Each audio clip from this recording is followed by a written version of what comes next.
Brandon, it's time to get ready for school. One of the interesting things is all the primary players in this movie see the theme is something different. I think it is really about nature versus nurture, what really makes a person a person. Hey, it's me. It's Mom. It's Mom. I find that all really fascinating as a mom of boys, and just knowing that you want to be open to who your kid is, but you also want to protect them at all costs. You were sleepwalking, I think.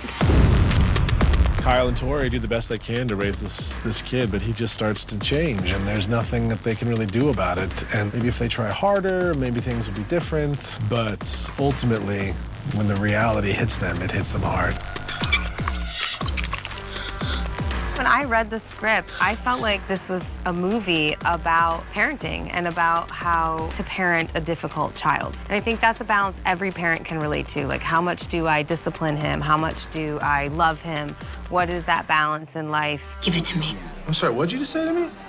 I said, give it to me.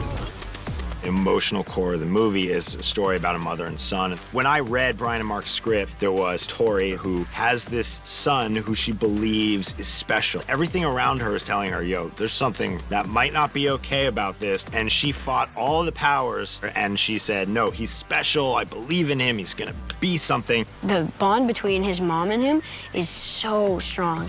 And that's why in the movie, it's just so almost tragic that it's completely kind of severed. You have to know that your dad and I, we believe that you came here for a reason, that you are special. And then it ends with bam, bam, screaming.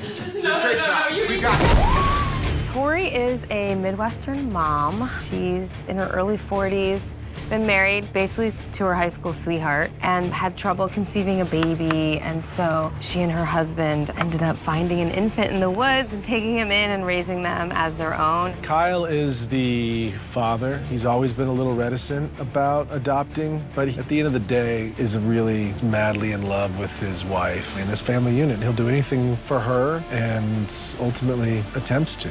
He loves both of them, but his dad is a little bit of a hothead, but it's still, they definitely have a loving relationship, and at least in the beginning of the movie. I will handle it. No. Did you hurt Noah? What did you do to him? He was my friend, and you just... I think that Tori really believed it was a miracle, that it was an act of God or of the universe, that she has a higher calling, which is to care for this boy. And I saw a lot of my mom in that character and her relationship with me, because I was a kid who was into weird stuff. And so my mom had to keep going to school and telling the teachers, he's weird, but he's just creative. And like, he's gonna do something cool one day. Do you even know who his real mother is? I'm his real mother. Kyle and Tori have two different ways of going about dealing with Brandon. Although I think Kyle's instinct is to be a lot more stern and a lot more aggressive and old school, and he is trying not to do that, but eventually it's the fear of what this kid is going to do to other people. And now the big secret that's in their lives is coming home to roost, and secrets are not good for anyone's life or relationship. We've got to do something. If we don't, more people are going to get hurt. More people will die. You got to be with me on this. I will never turn against our son. He's not our son!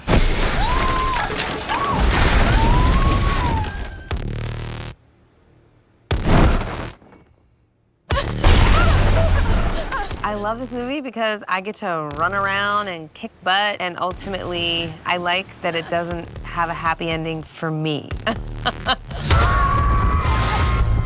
What I love about the story is that it's the Midwest, it's Kansas, it's a regular family. This insane thing happens to them, this absurdist supernatural event occurs, and it tears them apart. And it's great to watch that happen. It is such a ride. Once you get into it, it's so creepy and it's so intense. It's a fun ride. It's a fun ride. I actually think I would teach my character to stick to her guns about love, because at the end of the day, even though her son does really, really, truly unforgivable things, I think it's her failure as a parent that causes him to go bad. If I could teach my character one thing, it would be, you should have stopped it sooner. That's all I would tell him. I know there is good inside you.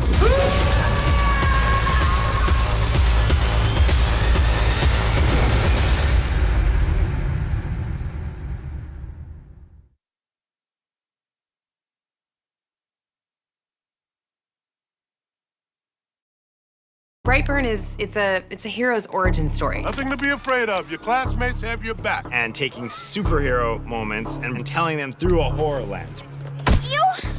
Way to touch the floor, Brian. He's compelled by his nature to do something truly awful. Caitlin, give me a hand up. We're all on the same team here. What are you doing? Brandon! Go! Stop it! Brandon, stop! We wanted to do a movie that was a superhero origin story, but that was a horror film. First and foremost, a horror film. My brother Brian and my cousin Mark brought a script to Dave Yarvo, the director. The fun of this movie is taking horror scares and bringing them to superhero movies.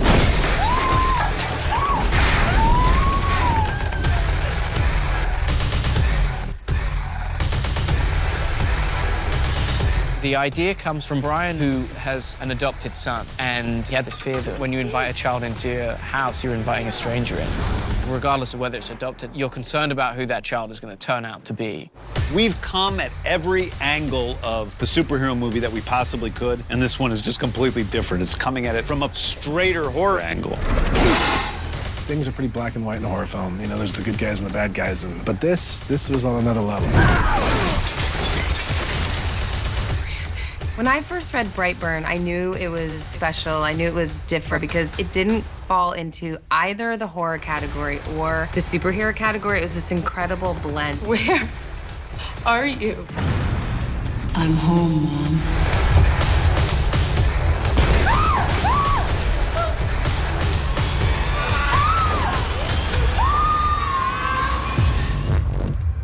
We started auditioning for Brandon Byers. Now, we thought this was going to be a really hard role to cast.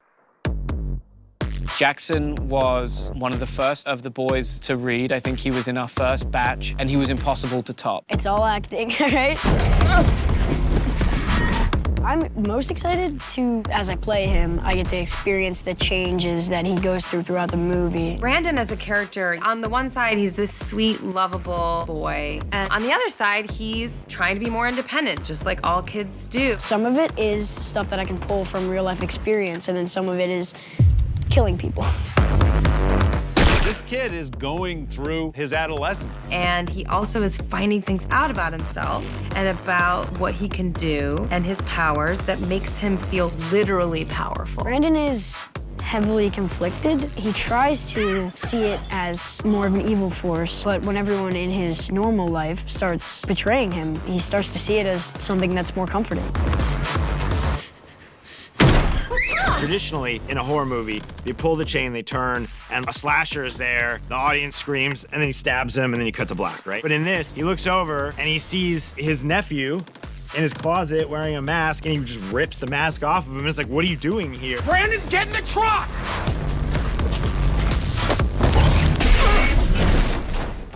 You're one of the only people in the world that knows how special I am. But someday, they will all know. I think people are going to love to see this movie because it's a superhero origin story about a kid that doesn't necessarily become a superhero. Perhaps he just becomes a monster. We always assume these heroes are here for good and that if we just love them and worship them, they're gonna help us as humans. And the simple question that this film asks is, what if they don't? Oh my God. Just the emotional depth you don't always see in a horror movie. And so I think that's really unique about the script is that it's a drama horror. There's a lot more than just supernatural activity. I just think the characters are human. Even Brandon, as bad as he is, and as terribly as he is, and as alien as he is, there's something very human about him, and be afraid of at the same time. Take the gold. Take the world. Take the world.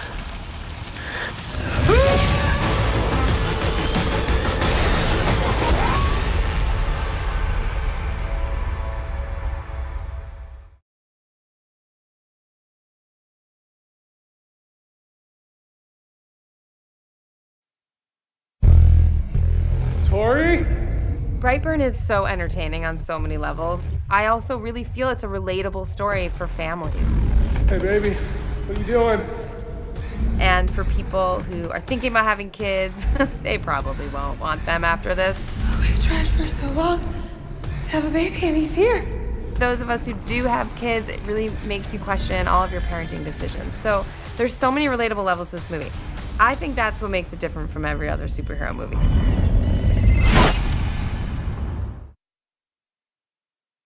Good, good. Stay there, and just run it again faster. I've always known Dave as an incredibly insightful, smart guy who also does his homework, and I think he probably watched 1,000 horror movies before this. He has a real sense for horror, for the musicality of horror, how the beats work, how you set up a jump scare, how you get people frightened while they're watching a scene, how to make an actor do the thing that helps the audience to put themselves in his body. I think it's fantastic watching him work. I'm learning a lot from him.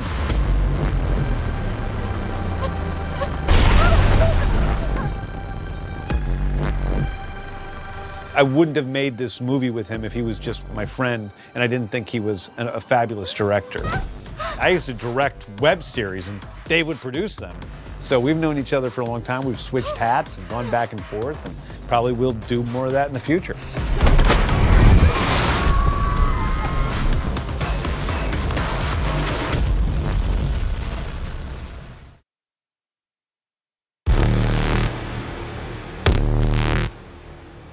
It's an interesting world that Brandon lives in, and the possibilities are so endless. The mainstream media, as usual, trying to sell you a load of bullshit.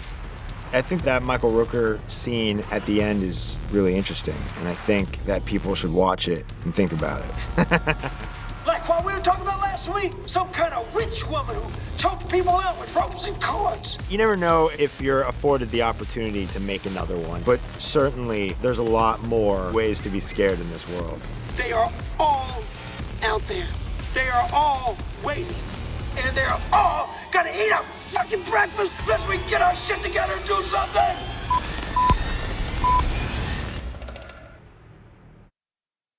Hey, stay with me as I have more on superhero movies. Now, Gal Gadot and Jason Momoa very nearly ended up in the MCU. Now, Momoa was going to be cast as Drax, but Marvel were unwilling to pay him what he wanted. And meanwhile, Gal Gadot was offered the chance to play Nebula. Now, that would have left the Justice League looking very different.